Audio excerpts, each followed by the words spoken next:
Vous êtes en danger. À mes yeux, vous êtes en danger pour notre pays.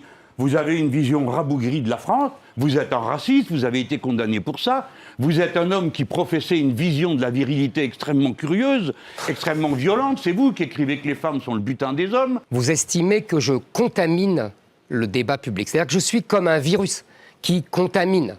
C'est votre conception de la démocratie, mais ça ne m'étonne pas parce que dans votre camp, depuis 2 siècles, on ne débat pas, on guillotine. Monsieur Zemmour, nous serons nombreux à ne pas vous laisser faire. Vous ne chasserez pas les musulmans. Vous ne les obligerez pas à choisir entre l'islam et la France, pas plus que la génération précédente des hommes comme moi n'a admis qu'on demande aux juifs de choisir entre leur religion et la France, ni aux chrétiens de choisir entre leur religion. La religion est une affaire privée. L'islam est une religion politique par essence.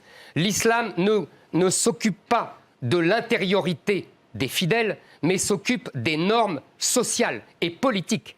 L'islam est une religion qui est un code civil, qui concurrence le code civil. D'ailleurs,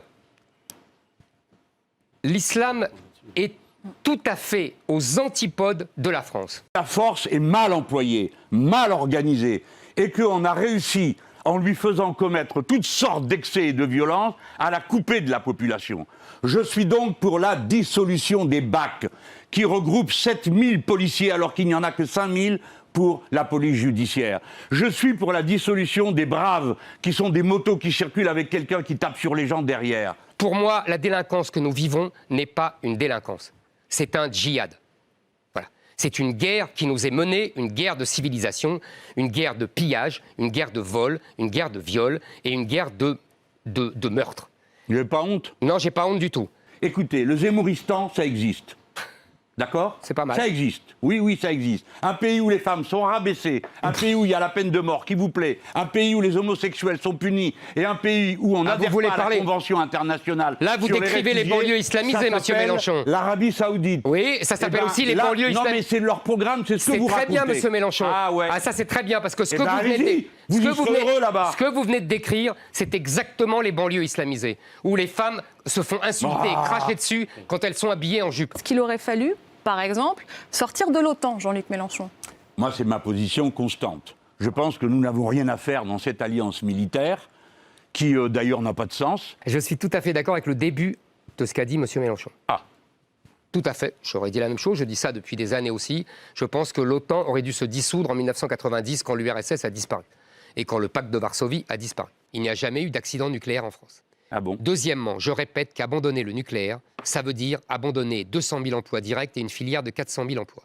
Je répète que c'est un abandon de souveraineté et je répète qu'en vérité, c'est une acceptation d'une décroissance qui ne dit pas son nom. Nous devons sortir du nucléaire. 4 centrales sur 10 n'ont pas pu fonctionner cette année à cause des sécheresses et des trop grandes chaleurs. Les dangers qui sont contenus, personne ne sait les maîtriser à cette étape. Si on continue comme cela, la France en 2050 sera un Liban en grand. C'est-à-dire tout simplement un pays où il y aura à peu près des communautés qui, comme l'a dit l'ancien ministre de l'Intérieur, M. Collomb, étaient côte à côte et seront face à face. Souvent, les puissants croient que quand il y a une catastrophe, il faut envoyer l'armée, la police pour tout contrôler. Non, les gens se serrent les coudes. Il nous faut donc une société d'entraide. Et dans cette société d'entraide, il ne y a pas y avoir de discrimination, il ne doit pas y avoir d'a priori, il ne doit pas y avoir de racisme. Et alors, oui, on fera société, on fera bloc, on fera défense commune. À l'heure des causes communes, pas de division ethnique, pas de division religieuse.